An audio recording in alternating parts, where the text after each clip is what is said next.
one of the reasons why hiring people from underrepresented groups as the first stage is wrong is because you have people from underrepresented groups that are there.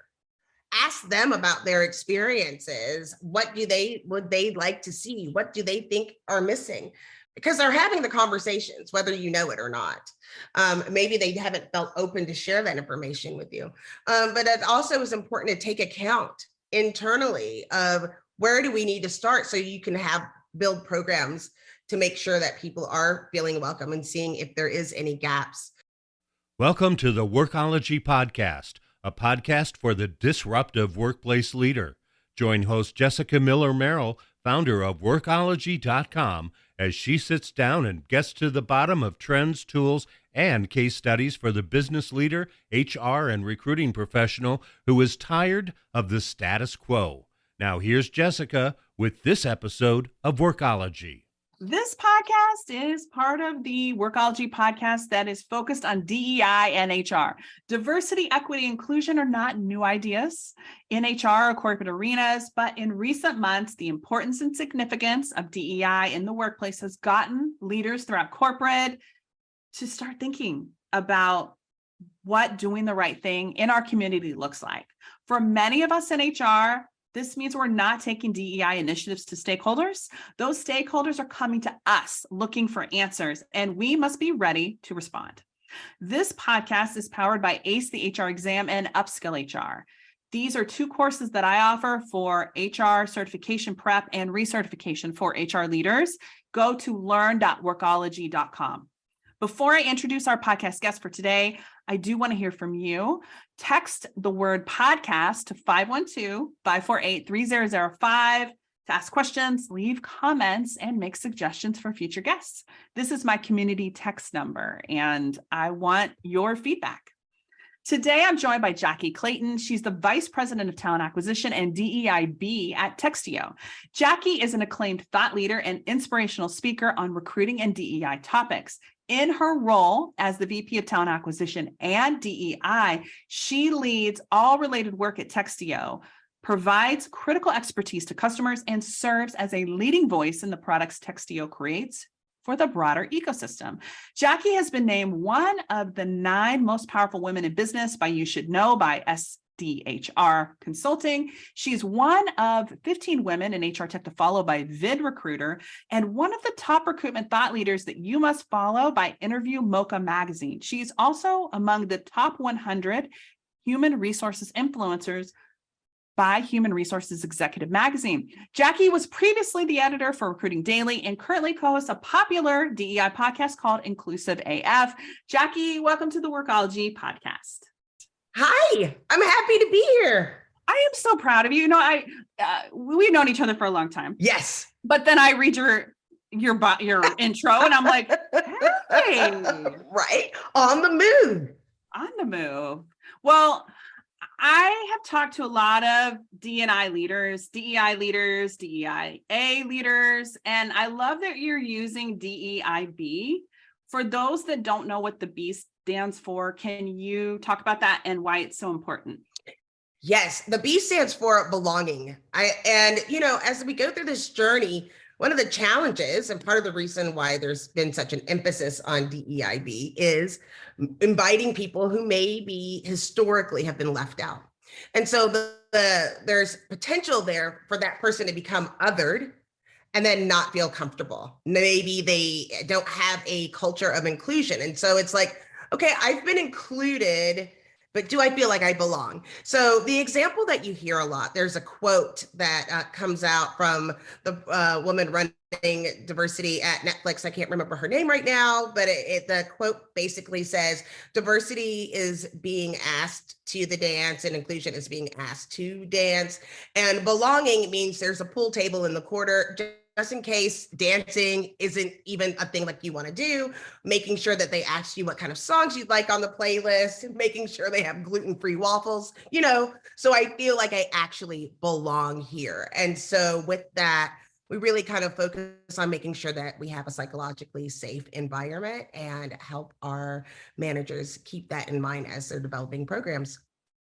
I love that. And I think it's important to mention that you might feel safe at work. And I mean, like me, and then you're listening, but your employees, certain individuals, managers, employees, they might not. So just because you feel all right about it doesn't mean that somebody else feels okay and included. That's and right. Like they belong. And in addition to that, there's workplace trauma that happens that you may have ignore or you go along the way.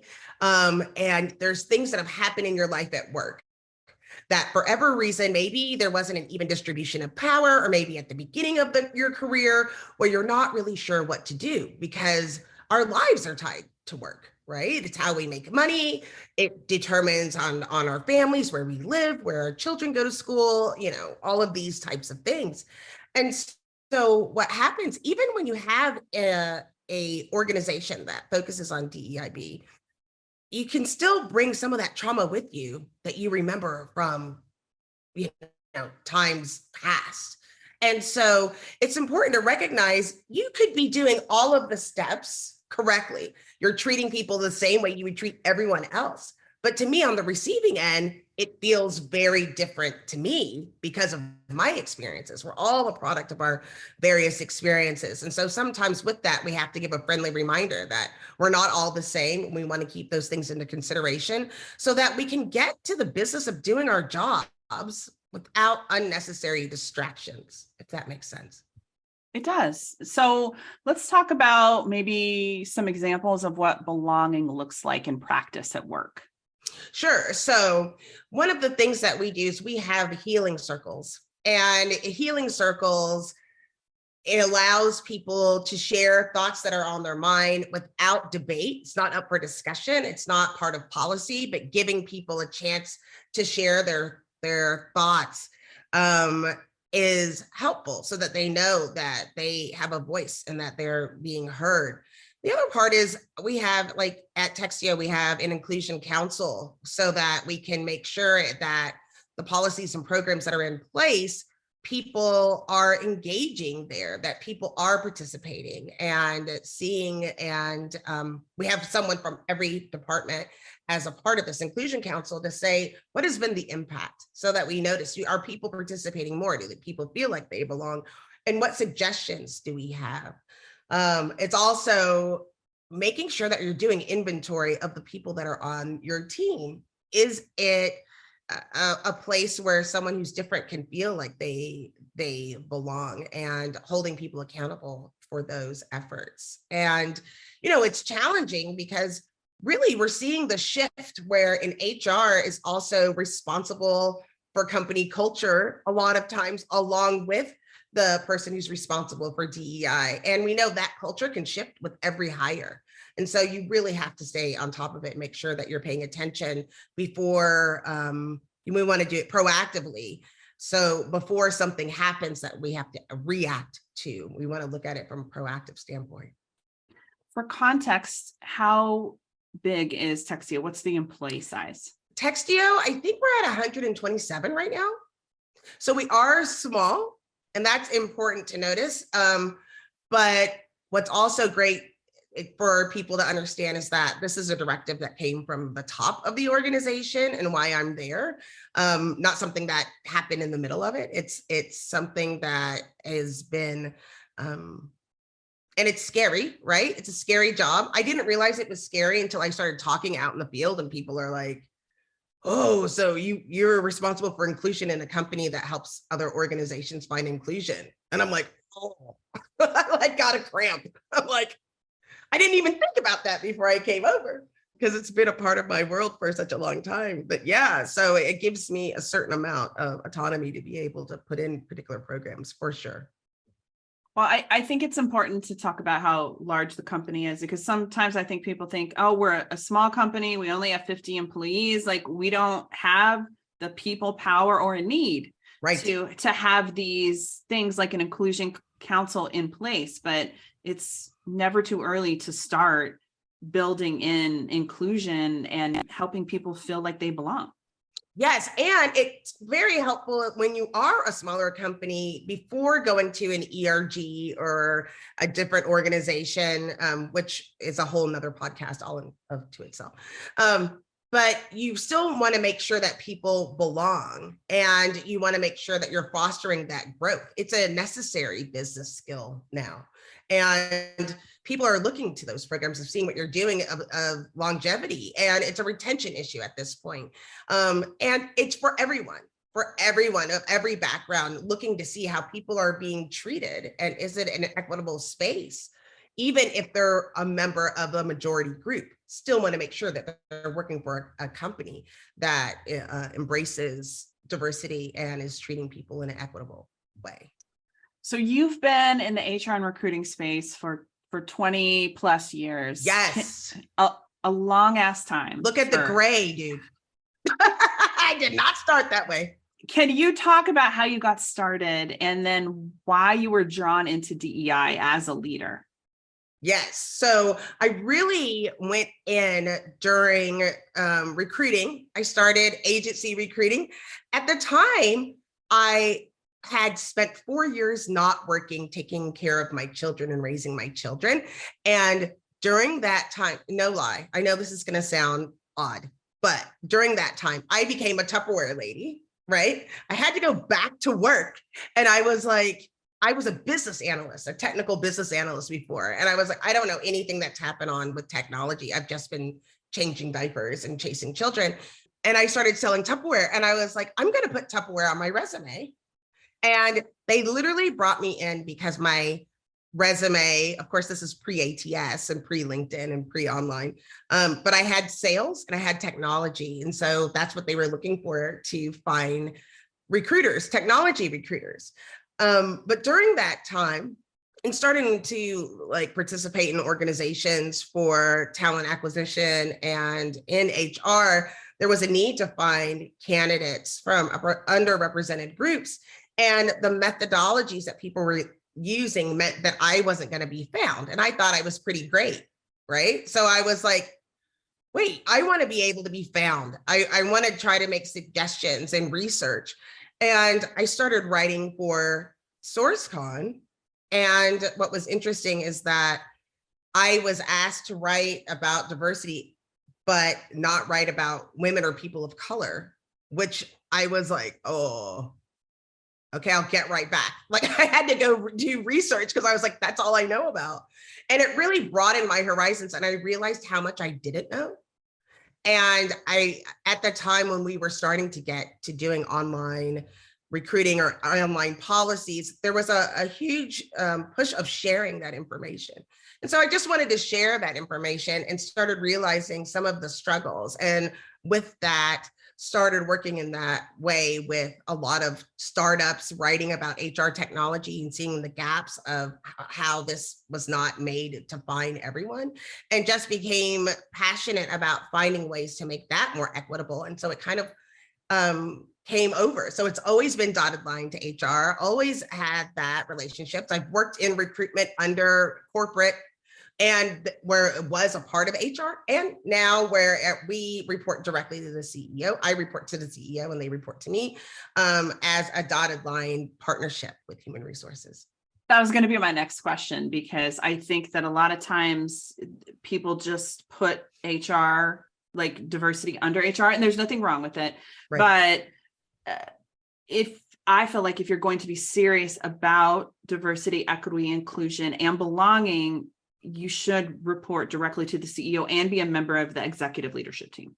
Thank you for saying that. I mean, it's a business initiative, and people have to understand there is a difference when you're looking at a passion, like a personal passion outside of work, versus the business, to making sure that we're able to continue to conduct the business, which means we have to align these DEIB goals with the business goals.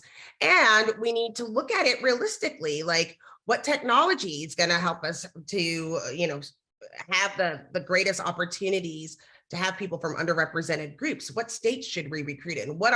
And then we have to partner with HR, because what are the rules within the various states in which we hire? There's various things with leave. There's all sorts of nuances.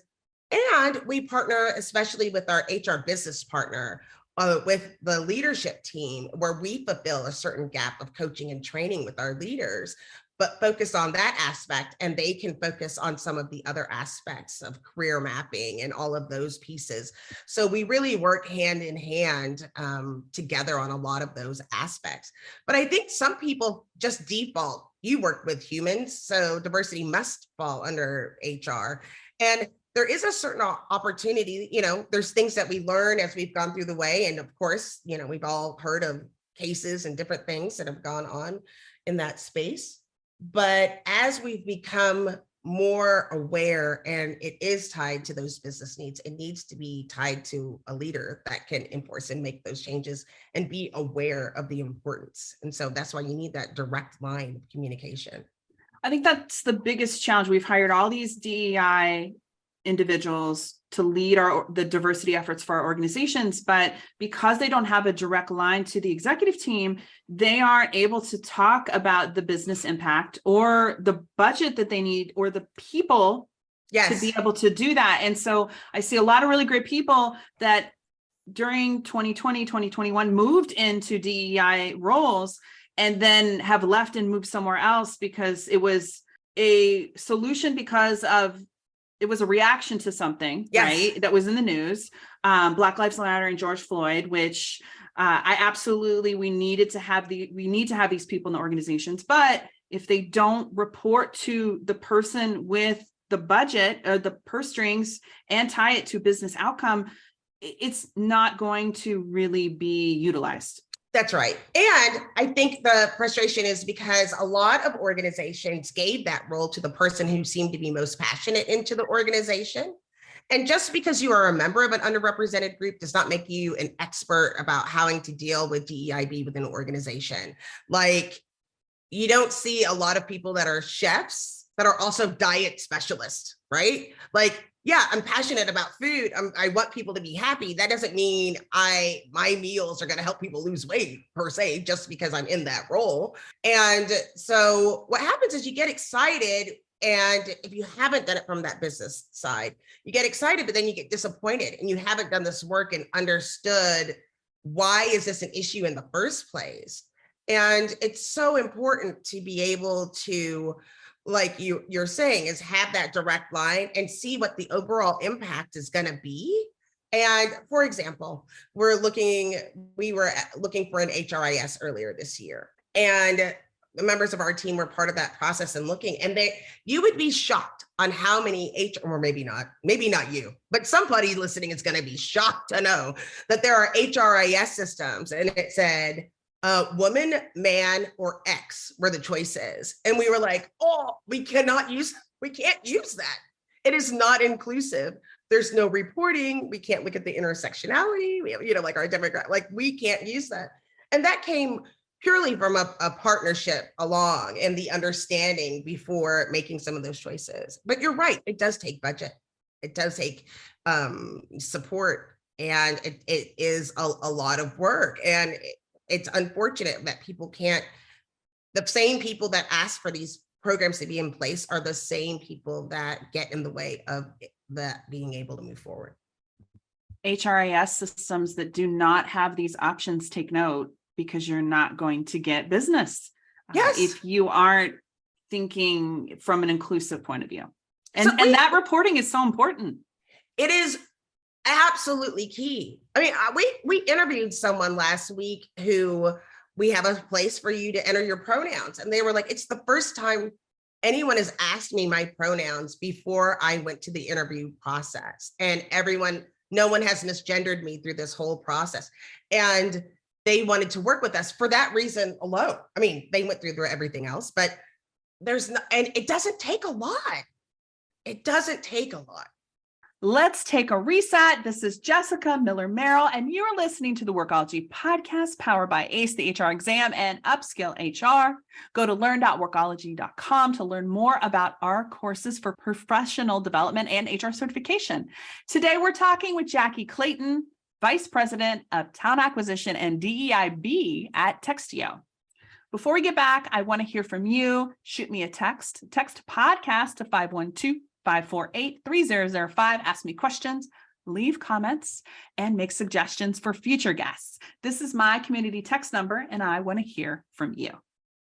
Personal and professional development is essential for successful HR leaders. Join Upskill HR to access live training, community, and over 100 on-demand courses for the dynamic leader. HR Research credits available. Visit upskillhr.com for more.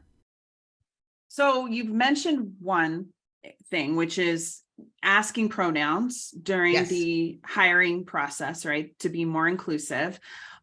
What are some steps or other ways that you as a TA or an HR leader can take to ensure that candidates feel comfortable and more included in the hiring process? Yes. So one of those things is we give our candidates the questions that we're going to ask, the things that they should be able to prepare for, because we want candidates to come and show their best selves. We don't want to quiz them on their ability to handle stress and anxiety during the interview process. We have started asking in advance, do they need closed captions on during the interview process? What type of software do they have so that we can make sure that we are being equitable, letting them know about how to turn on accessibility in Zoom. Because for some people, it might be their first experience. Maybe they've only used Teams or some other type of product so that it can be accessible. And we also introduce ourselves with our pronouns, and we do a round robin, and it has become part of our culture. And we also ask candidates if they'd like to practice interviewing before they go on to the interview process, to make sure that, especially people that are neurodiverse, or maybe they want to test out the software, that we give those options as well before. And it's funny because God bless Glassdoor. It's funny to see the change where people are like, I didn't get the job, but it was a positive interview experience. And I'm like, oh, thank goodness. We've been working really, really hard on that to make sure that people feel like they belong and take the burden off of the candidate and put the onus on ourselves. Several people, we have an accommodation statement on their job posts or on their career pages that says, if you have a problem, let us know. Or it might say, we encourage people from underrepresented communities to apply. But they don't say from various communities, whether it be, if they're with a disability, we look at all abilities. We want to hire from all abilities, all communities. Just things like that can help people know that we've paid attention to those things, so that people don't feel like they have to out themselves during the interview process. I love looking at closed captions. It just is like I do all the time. But I don't know. I guess it's because of when I started looking at videos at work. I'm just used to having closed captions in the background. And so people prefer that than having to say, I'm a little bit hearing impaired, or I use an ocular, some type of thing to help me with hearing. Feel uncomfortable sharing, because historically a lot of people were discriminated because of those things. So we just offer it to everyone. And so it really has helped in that process, making sure that people feel like they can belong. I have used the Zoom closed captioning feature. We interviewed on the podcast Meryl Evans, who is deaf, and it was a great experience. I was a little nervous. We tested it out beforehand, but it was really easy to use. And she also reads lips, but you can't count that everyone is going to be a lip reader. Right. And it was fantastic. We had a great conversation. It wasn't awkward or weird at all. It was great. I loved it. Yes. Yeah. I mean, and like you said, you could just turn it on, and it's very important for, we're starting to look at some other things for people that are visually impaired, so that we can have it in place, so that when people have accommodations, we already have a list of the accommodations we have in-house, if it's anything outside of that. But then we also practice so that, because this is where bias slips in, right? I will never forget, I had an interview with a candidate that was hearing impaired, and they didn't tell the hiring manager that they had a person who was a translator. They had someone who did sign language. They didn't read lips. And so they talked for that person. But the person who was deaf also made noises, and the hiring manager was like, I can't do this. P.S. Yes, you can. And number two, it's the law. Like, baffled. But that's where their bias came in, and it was unconscious because they hadn't studied it. You didn't understand this was their first experience. And so we want to make sure that all of this is so that we can just do our jobs, like I said, without distraction. And so the more that we can expose to various cultures, and that's the beauty of diversity, equity, inclusion, and belonging, the more exposure that we have, the better we can be prepared, aware of our unconscious bias, and allow people to be able to then be their best selves at work. I love it. And I love that you're doing all this. One of the things that Meryl also said in the interview, and I thought this was a really great suggestion, is not everyone can answer the phone, especially when you're deaf or hearing impaired. So having an option that says, how do you prefer to communicate? Yes. And it was just a little drop down or a box that said, I want to talk via text. I think that those things, asking pronouns, talking about, what kind of accommodations you need, having an email that actually HR can receive. So if somebody needs an accommodation, they can ask for that before the interview. These are all small things that we can do to make people feel more welcome and inclusive, which is what we should be doing. Yes. I want to go back just a bit and talk about pronouns, because we talked about them a little bit, but why is supporting gender inclusive pronouns so important? A great question. One of the things that's important, and I should, as a disclaimer, share that I am the parent of a trans person, not their non-binary, and their pronouns are they, them. It's important because, again, we're normalizing that we share the pronouns and not being assumptive.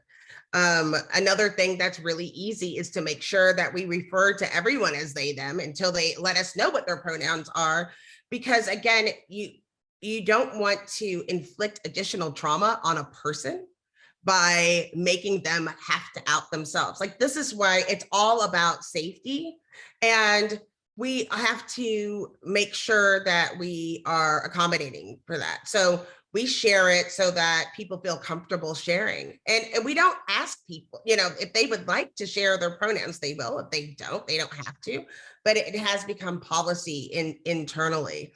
And it's also so we don't misgender people. Like, just as much as I will admit, like, there was a woman we were interviewing named Jennifer, and I said Jenny out of nowhere, and they were like, it's Jennifer. And I wanted to curl into a ball and die, but I wouldn't call somebody by some other name, right? That I just made up. Right? Let's try to get to know the whole person. And this just takes it out so that we're sharing that early on and people have that understanding before it becomes uncomfortable. We don't want to cause any uncomfortable situations for anyone. I have noticed that, LinkedIn has an option for you to share your pronouns. And yes, I have gotten several messages where I've shared mine. And it's like, I don't want to be connected to anyone who does X that is willing to share. And I'm like, thank you for eliminating yourself from my space, right? Because I don't want to be surrounded by people who aren't willing to share and inquire. I just want people to feel comfortable. And I think that is why we ask. And can you imagine, so then you go and you start your first day and then someone decides for you. It's important to mention, people say, what are your preferred pronouns? No, they're not preferred. My pronouns are she, her. You don't get to say, well, I know they are she, her, but I'm going to use he, his. What? No, you don't get to do that. And it's funny how we want people to bring their whole selves to work. But then people try to take away by saying, oh, but we don't do pronouns. Well, then I can't bring my whole self to work if that's the case. One thing and we talked about this on the prep call, that my daughter, Riley, did recently was she did like a pronoun quiz, and she just asked a series of questions of like how I would like to be referred, what my pronouns were. And then she asked things like, how do I want to be complimented? Is handsome appropriate? Is it beautiful? And these are all words, and then she was like, Mrs., Ms., Miss, Mr., what are my preferences? And it was nice to hear. And also it was surprising, like I will receive all compliments if they're masculine or feminine. Right, But right. do not call me ma'am or Mrs. I don't know, but I think it was a nice activity. It also, like, this is something that's important to Riley, so it's important to me.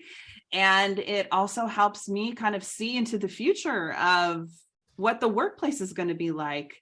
I mean, Yes. you have kids that are in the workforce.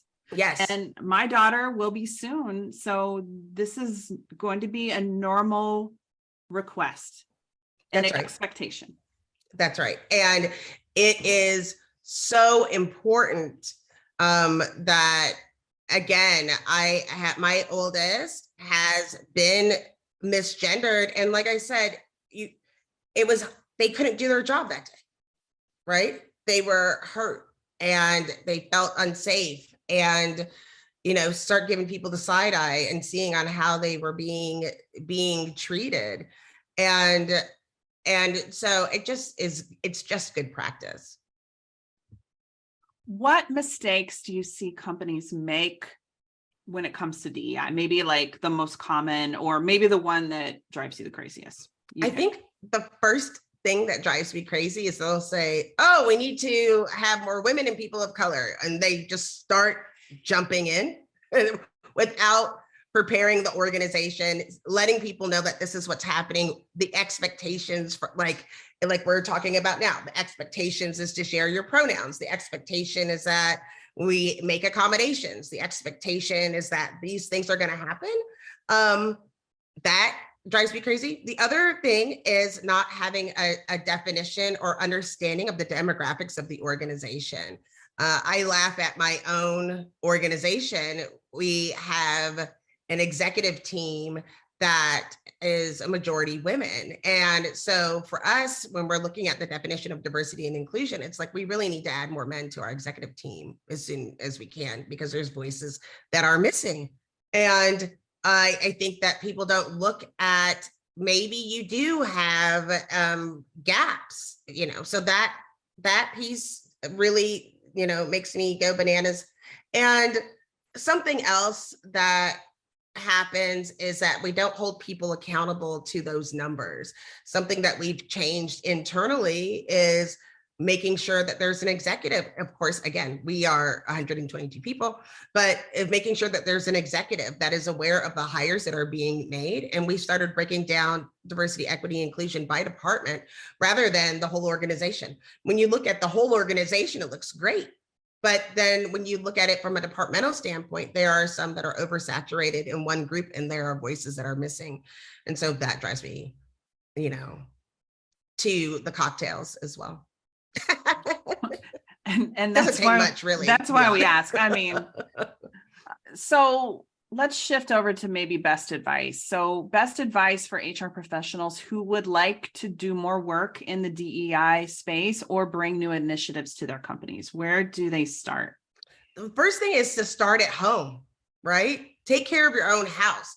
One of the reasons why hiring people from underrepresented groups as the first stage is wrong is because you have people from underrepresented groups that are there. Ask them about their experiences. What would they like to see? What do they think are missing?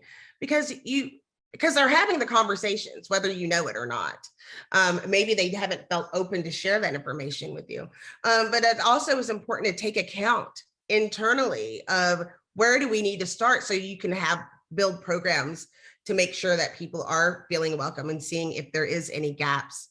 The other part is to look at your job descriptions and making sure that you are, using they, them instead of making the assumptions in your writing, and making sure that there isn't any detractors in your job descriptions, making sure that you're only requiring the pieces that are really have to be required, and that you're open to people from other communities within those roles. And then, of course, letting people know in the job descriptions that this is something that is important to the organization.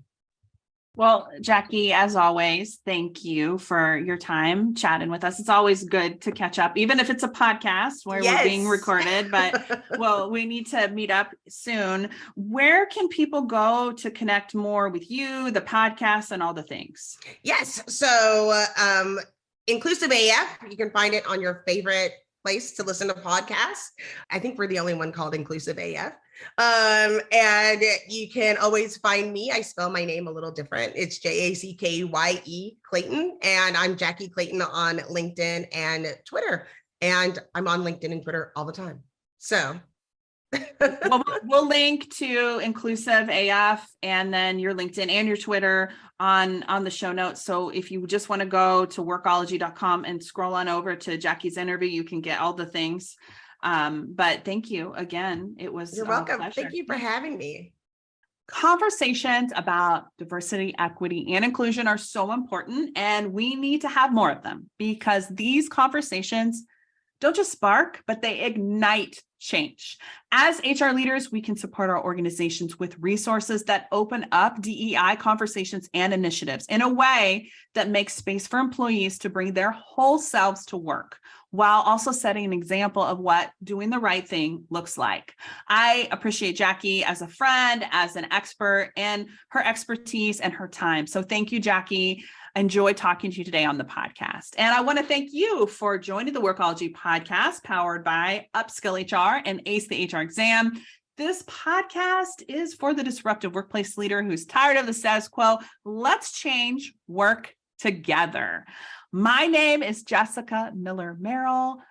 Thank you for listening to the Workology podcast. Share your opinions, thoughts, suggestions by texting me. Text the word podcast to 512-548-3005. You can ask me questions, leave suggestions, and let me know who you want to be on this podcast as a guest. Until next time, you can visit workology.com to listen to all our previous podcast episodes. I hope that you have not just a good day, but a great day. See you soon.